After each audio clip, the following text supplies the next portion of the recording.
오늘은 여러분들을 주의 이름으로 환영합니다. 우리는 지금 룻과 나오미의 길을 걸어가는 설교를 함께 나누고 있습니다. 룻과 나오미의 그 일정은 룻과 나오미라는 두 여성의 자립기, 두 여성이 자신의 삶을 회복해가는 이야기로 보여지기도 합니다.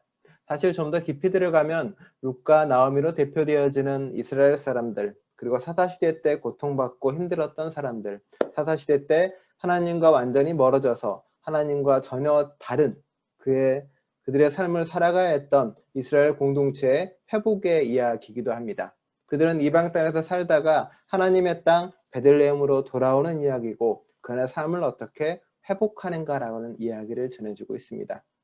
그리고 그 룻기에는 여러 가지 이름에 다양한 의미가 있다고 말씀드렸습니다. 룻에는 친구라는 의미가 있다고 말씀을 드렸고요. 그리고 보아스는 솔로몬 성전 기둥의 한쪽 큰 기둥을 의미하는 의미도 하고 그 안에는 생명력이라는 의미가 들어있기도 합니다. 룻과 나오미에게 새로운 생명을 부어넣어주는 의미를 하는 거고요. 각각 의미가 다 있는 거겠죠. 베들레헴이라는 그 지명도 마찬가지입니다. 우리가 아는 베들레헴은 신약에 나왔던 그 예수님이 관련됐던 베들레헴이겠지만 구약에서 베들레헴의 의미는 조금 다르게 사용되기도 합니다. 베들레헴의 뜻은 원래 집 가문이라는 뜻을 가지고 있는 바하트랑 빵이라는 뜻이 갖춰진 레헴이 합쳐져 있습니다. 앞에 베들이라는 뜻이 결국은 가문, 집이라는 뜻이고 뒤에 레헴이 곧 빵이라는 뜻이겠죠. 바꿔 말하면 다시 말하면 룻과 나오미가 돌아간 그 베들레헴의 땅은 결국 그 안에서 룻과 나오미가 다시 어떻게 회복되어지는 의미이고 바꿔 말하면 자신의 생존과 관련된 빵의 문제를 어떻게 해결해 나갈 것인가 그리고 자신들의 미래와 관련된 그리고 자신들이 이어가야 되는 가문과 관련된 지배 문제를 어떻게 해결하는가의 문제가 그 안에 들어가 있다는 겁니다. 죄송합니다.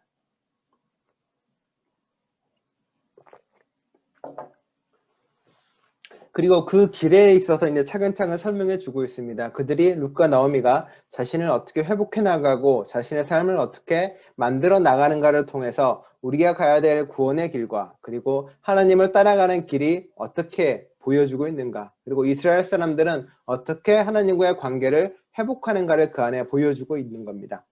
지난주에 룻은 우리가 보아스의 호의, 보아스의 은혜에 의해서 먹을 것을 해결하는 것을 보였습니다. 하지만 그것은 보아스의 은혜라고 이야기하지만 결국 그것은 사람 한 사람이 하나님의 율법을 어떻게 지키는가에 따라서 누군가의 생존이 보장되는 이야기입니다.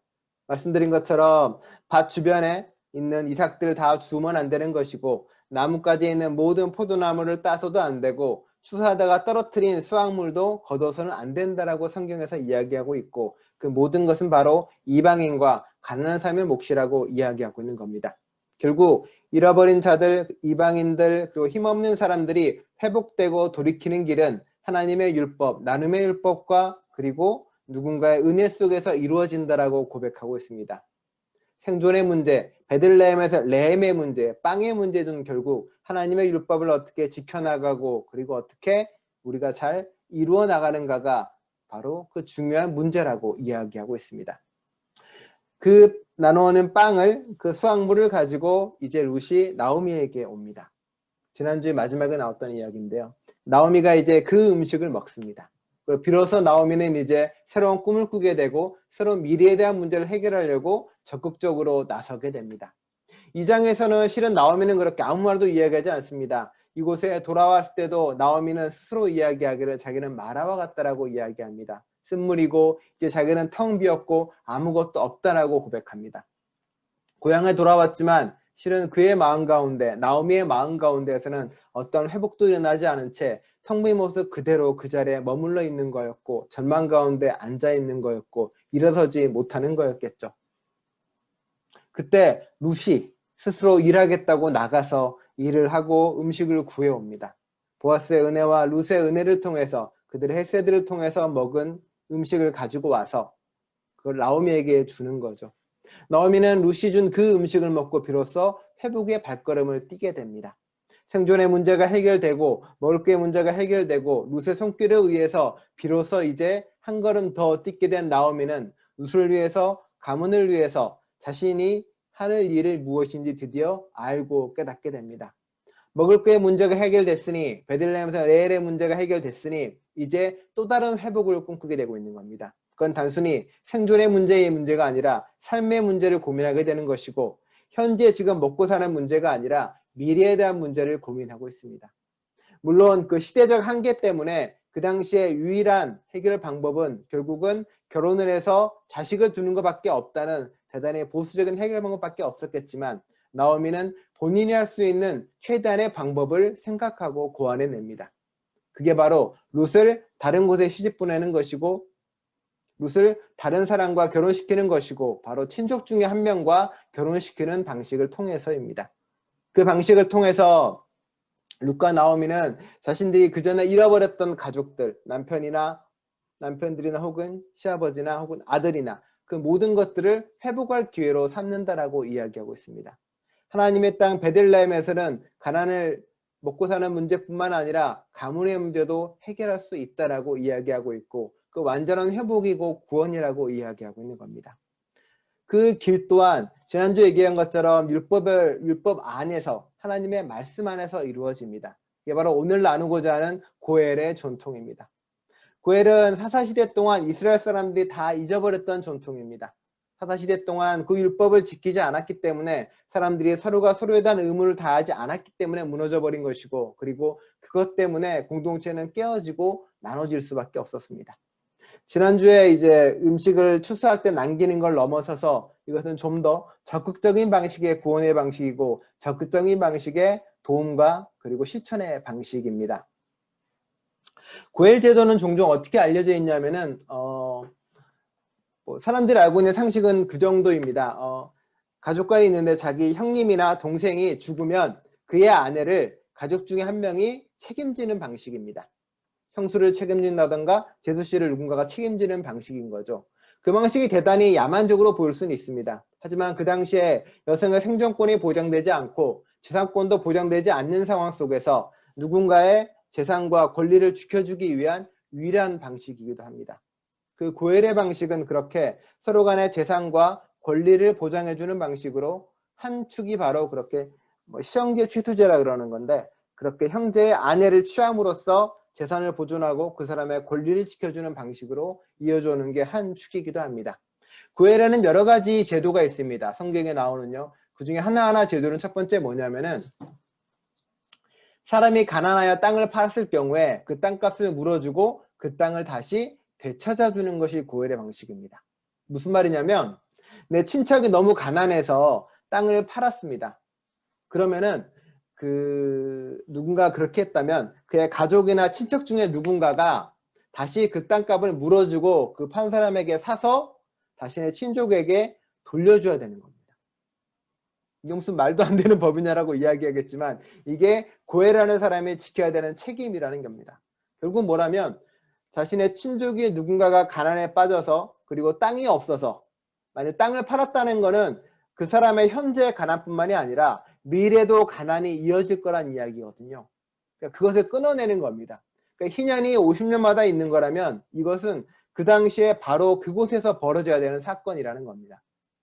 혹은 다른 방식도 있는데, 그 사람이 너무 가난해서 땅을 팔아야 된다면은 그 땅을 내가 사줘야 됩니다. 돈이 있을 때. 사주고 그 다음에 땅값을 줍니다. 그 땅을 가지고 있다가 그 사람이 이제 어느 정도 돈을 벌었다거나 어느 정도 이렇게 되면은 다시 그 사람에게 그 땅을 다시 팔아야 됩니다. 다른 누군가에게 팔면은 절대 안 되는 거죠. 그렇게 누군가의 땅을 지켜주고 그 사람의 미래를 지켜줘야 될 사람이 바로 고엘이고 책임진 자라는 뜻입니다. 고엘은 그래서 구원자라는 뜻이 있고요. 도와주는 자라는 뜻을 그 안에 한국말로 가지고 있습니다. 두 번째 경우는 자신의 친척 중 누군가가 빚 때문에 종으로 팔려갔을 경우에 당연히 우리는 친척들은 그 사람의 몸값을 물어주고 그 사람을 자유케 해야 되는 의무와 책임을 가지고 있습니다. 누군가의 자유함이 하나님의 것이기 때문에, 누군가에게 팔릴 수 없는 것이기 때문에 그것을 바로 신앙적인 이유로 지켜줘야 되는 책임 또한 바로 고엘에게 있다는 거죠. 재산뿐만이 아니라 그 사람의 존재와 자유도 우리가 지켜줘야 된다라고 이야기하고 있는 겁니다. 세 번째는 그 사람이 아들이 없어 죽어서 되를 잇지 못하게 됐을 경우 과부와 결혼하여 아들을 낳아주는 것이랍니다. 아까 말씀드린 거겠죠. 그 이유는 뭐냐면 그 아내가 여성의 재산권이 없기 때문에 그 재산이 사라져버리거나 혹은 그 재산이 부정한 누군가에게 넘어가거나 이럴 수 있기 때문에 그 미래를 만들어주고 과부와 그 아내 그리고 혹은 그 시어 어머니의 권리를 보장해주는 방식으로 하고 있습니다. 그리고 그 아들은 자신이 낳지만 그 집안으로 넘어가는 거죠. 그래서 거기서 이제 대를 잇고 가문을 이어가는 거고요. 지금이야 뭐 가문이 있는 게 뭐 그렇게 중요하냐라고 이야기할 수 있지만 그 당시에 가문을 잇는다는 의미는 단순히 어떤 자손을 낳는다는 의미가 아니라 하나님의 명령을 이어간다는 의미입니다.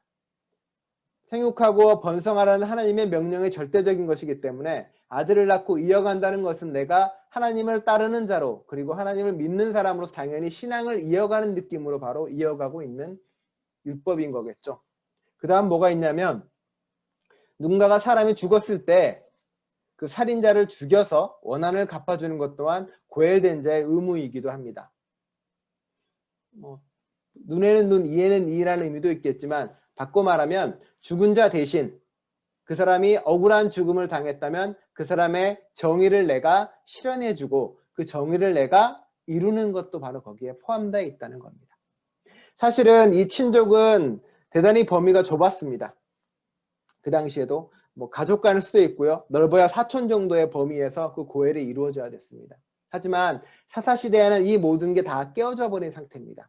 그래서 그 사사들도 이쪽 저쪽을 떠돌았다고 이야기하는 걸 보면 돌라와 그 사사들도 떠돌아다녔다는 걸 들어보면 이 고엘이라는 제도가 전혀 지켜지지 않았다는 것이고 서로가 서로를 연대하고 지켜주며 함께하는 것이 완전히 무너졌다는 것을 보여주고 있습니다.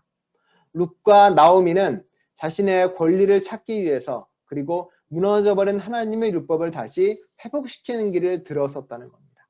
단순히 자신만의 어떤 생존이나 미래를 위해서가 아니라 자신들의 생존을 위해 싸우는 것이 자신의 삶을 위해 부딪혀 나가는 것이 결국은 하나님의 율법을 회복시키는 것이고 하나님의 공동체를 다시 만드는 길로 나아가는 거였다는 겁니다. 누군가에게는 바로 생존의 발걸음조차 결국은 하나님 나라를 이루는 발걸음이었다라고 고백하고 이야기하는 겁니다. 룻과 나오미는 좁은 의미의 고엘조차 지키지 않은 사사시대를 넘어서서 고엘의 범위를 엄청나게 확대시킵니다. 보아스가 어느 정도 되는 친척인지는 모르지만 아마도 선뜻 처음에 나서지 않았다는 것은 먼 친척이었다는 의미인 거고 고엘을 통해서 얻을 게 아무것도 없기 때문이기도 하겠죠. 룻과 나오미는 보아스에게 그 넓어진 고엘의 의미를 요구하고 해달라고 말하는 것이고 나아가서는 무너진 이스라엘 사회의 하나님의 율법과 하나님의 가치와 하나님의 진리를 회복시키는 발걸음을 나아갔다는 겁니다. 그들의 삶을 위한 발걸음이 오히려 더 큰 발걸음으로 모두를 위한 구원의 길을 만들어갔다라고 성서는 룻기는 우리에게 보여주고 있습니다. 책 중에 아우슈비츠의 문신가라는 책이 있습니다. 이 책은 아우슈비츠 수용소의 이야기를 다루는 건데요. 아마 작가의 자전적 이야기이기도 합니다. 자전적 이야기에 많이 포함된 이야기고요. 이 책은 헤더몰스라는 작가가 누군가의 그 인터뷰를 통해서 그 사람의 이야기를 쓴 이야기입니다. 다른 사람의 자전소설을 대피해 준 거라고 보면 되겠네요. 여기는 랄레라는 주인공이 등장을 합니다. 랄레라는 주인공은 오스트리아의 유대인이었는데 아우슈비츠 수용소에 잡혀갑니다. 무슨 일을 하게 되냐면 그 잡혀오는 유대인들의 손에다가 그 사람의 숫자 문신을 새겨주는 역할을 합니다. 그러니까 첫 번째 오면 첫 번째 1이라고 문신을 계속 새겨주는 거죠. 사람들이 이제 랄레는 그거를 되게 하기를 싫어합니다. 그렇죠. 자신의 동포의 손목에다가 수용소라는 죄수번호를 문신으로 새겨주는 영원히 지워지지 않는 문신을 새겨주는 일을 하는데 그걸 누가 하겠습니까? 누가 좋아하겠습니까? 그런데 불구하고 많은 사람들이 릴레에게 하라고 랄라에게 하라고 이야기합니다. 그래도 너라도 이런 걸 해서 사람들에게 이야기하고 그리고 좀 덜 아프게 그리고 덜 마음이 아프게 네가 돌보라고 이야기하면서 지내게 됩니다. 그래서 아우슈비츠의 문신가인데 그 아우슈비츠의 삶을 살아가면서 기타란 여인도 만나게 됩니다. 처음에는 이제 이름도 없이 만나게 되는데 그 여인과 만나면서 둘이 이제 서로 사랑하는 사이가 되기도 합니다. 그 내용의 한 부분인데요. 어느 날 이제 랄랑 기타가 만나면서 이야기 나누는데 기타의 친구 중인 한 명의 실카가 한동안 보이지 않습니다. 랄레가 물어봅니다. 기타는 어디로 갔느냐고 물어보니 기타가 뭐라 그러냐면은 실카가 지금 그 아우슈비츠의 장교의 놀이개로 살아가고 있다라고 전해줍니다. 그 책에 나오는 그 구절 그대로입니다. 그 말에 대해서 랄레가 이야기하는 대목입니다. 읽어드리겠습니다. 실카한테 진정한 영웅이라고 내가 그렇게 얘기하더라고 전해줘. 무슨 소리야 영웅이라니. 실카는 영웅이 아니야. 기타는 다소 짜증 섞인 목소리로 말을 잇는다. 그냥 살고 싶은 것뿐이라고. 그래서 영웅이라는 거야. 자기도 영웅이야. 실카와 자기가 살아남는 쪽을 택한 건 나치놈들에 대한 저항이야. 삶을 붙들고 있는 건 저항 행위라고. 영웅적인 행동이야. 결국 실카는 랄레의 생명을 구하는 지금까지 이제 역할까지 하게 되는데요. 결국은 뭐냐면 이 사람들이 그 아우슈비츠 수용소 속에서 자신의 삶을 영위하고 어떻게든 살아보려고 했던 모든 역할들은 결국은 자신들이 구차한 삶을 영위하는 그 의미도 있겠지만 바꿔 말하면 자신들의 삶과 자신들의 아픔과 자신들의 절망을 증인자로서 증언자로서 남을 수 있는 유일한 방법이었기 때문에 그렇습니다. 어떤 방식으로든 살아남는 것, 어떤 방식으로 생존을 유지해 나가는 것, 그 자체만으로도 가치가 있고 의미가 있다라고 말합니다. 저렇게까지라도 해서 살아가야 돼 라고 말하는 사람들은 정말 말 그대로 삶의 바닥을 한 번도 경험해보지 못한 사람들의 이야기입니다. 저렇게 처참하게 저런 가정생활을 하면서 혹은 저렇게까지 해나가면서 직업을 일이라고 말하는 사람들은 삶에서 자신의 생존을 위해서 치열하게 살아본 경험이 없는 사람들이고 그리고 정말로 목숨이 위험할 때까지 자신의 삶을 위해 투쟁해 본 적이 없는 사람들이 하는 이야기겠죠. 오늘의 본문을 보면서 종종 그런 이야기를 합니다. 야, 저렇게까지 나오미가 룻을 시켜서 마치 보아스를 유혹하는 것처럼 다가가서 저렇게 꼭 결혼해서 꼭 아이를 낳아야만 돼 라고 이야기할 수 있습니다. 하지만 나오미와 룻은 그 당시에 유일하게 자신이 할 수 있는 일을 했었고 유일하게 자신의 권리와 자신의 삶의 길을 찾을 수 있는 길을 선택했던 겁니다. 그게 그들이 할 수 있는 유일한 길이었기 때문에 그러합니다. 오늘 본문에 보면 그래서 나오미가 룻에게 이야기하는 거죠. 가서 아름답게 치장을 하고 그리고 아름답게 보인 뒤에 보아스의 발치에 가서 옆에 잠들라고 이야기합니다. 마치 어떤 성적인 것을 상징하는 이야기이기도 하죠. 룻은 거기서 끄떡이며 다가갑니다. 다가가서 그러겠나라고 결심을 하고요. 밤에 보아스가 잠들어 있는 발밑에 몸을 누입니다. 그리고 보아스는 이제 밤에 이렇게 잠들어 있다가 놀라서 일어나는 거죠. 뭔가가 이렇게 옆에 있는 것 같고 의시시하고 추웠다라고 이야기하고 있으니까요. 그리고 룻에게 이야기하는 겁니다. 룻은 당당하게 이야기하죠. 당신이 나의 고엘이 되어달라고. 보면 이제 가정을 맡은 자라고 번역되어 있는데 당신이 나의 고엘이 돼서 나와 함께 해달라고 이야기하고 있습니다. 보아스는 그러겠나라고 결심을 합니다. 그리고 룻에게 뭐라고 이야기하냐면 당신이 나를 선택해줘서 오히려 더 고맙다라고 이야기하고 있습니다. 여기도 그 헤세드란 말이 나오는데 당신이 더 젊은 사람이나 혹은 더 다른 사람을 택할 수 있었는데 이 사람을 택한 것이 바로 헤세드라고 이야기하고 있습니다. 왜냐하면 룻의 입장에서는 굳이 고엘 제도를 안 지키고 다른 젊은 사람과 재혼해도 문제가 없었고 마음에 드는 다른 부자나 이런 사람과 재혼해도 문제가 없었습니다. 그럼에도 불구하고 룻이 보아스를 택한 이유는 바로 이 고엘 제도를 다시 일으키고 고엘 제도를 다시 회복시키기 위함이었다는 겁니다. 보아스는 그걸 알고 깨달은 거겠죠. 룻과 나오미가 하는 행위는 자신의 생존의 것이 아니라 하나님의 법을 회복시키고 다시 일으키는 것이라는 것을 비로소 알았다는 겁니다. 그게 바로 룻이 행한 일이고 룻이 엮은 일이라는 겁니다. 고엘의 제도는 그렇게 서로를 책임지고 서로가 서로를 함께하는 엮는 바로 공동체의 첫 발걸음이 되었다는 겁니다. 룻은 그렇게 삶의 생존을 넘어서서 나오미와 자신의 미래를 만들어갔던 존재이고요. 그 미래의 존재는 바로 다윗과 예수 그리스도에게 이어지는 존재입니다. 말씀드린 것처럼 고엘은 결국 땅과 그 사람의 자유와 그리고 그 사람의 정의와 그리고 그 사람의 생존을 보장해 주는 겁니다. 이 고엘 제도는 룻에게서 끝난 게 아닙니다. 룻에게서 비로소 새롭게 시작이 돼서 바로 예수 그리스도에 이어지는 하나님의 구속으로 이어지는 겁니다.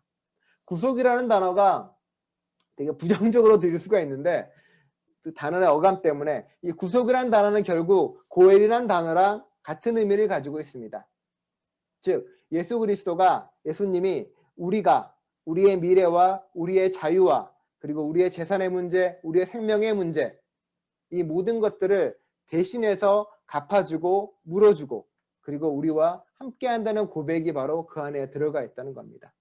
룻과 나오미는 자신의 생존의 투쟁을 통해서 자신의 삶의 발걸음을 통해서 예수 그리스도가 해야 될 고엘을 구약에서 처음 선언하고 만들어낸 사람이고 결국은 이스라엘이 가야 될 길이 무엇인지 우리에게 알려준 사람들입니다.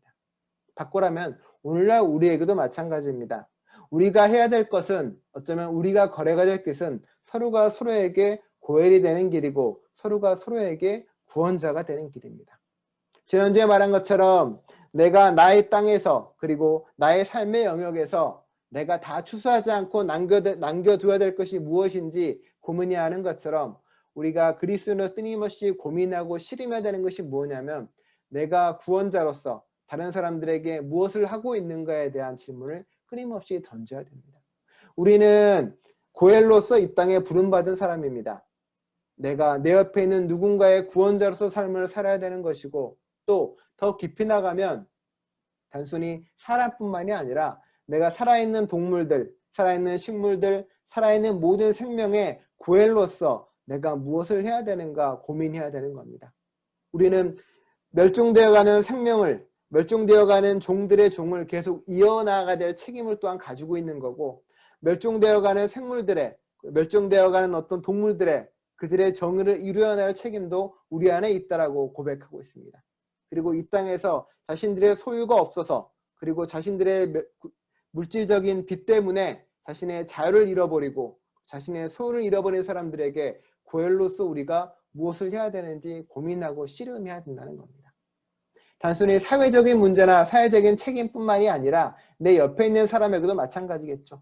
내 옆에 있는 누군가가 내 옆에 있는 그 사람이 누군가 자신의 자유 때문에 자신의 정의 때문에 자신의 물질 때문에 고민하고 있다면 우리가 바로 그의 품이 되고 그리고 우리가 바로 그의 구원자가 되어야 된다는 겁니다.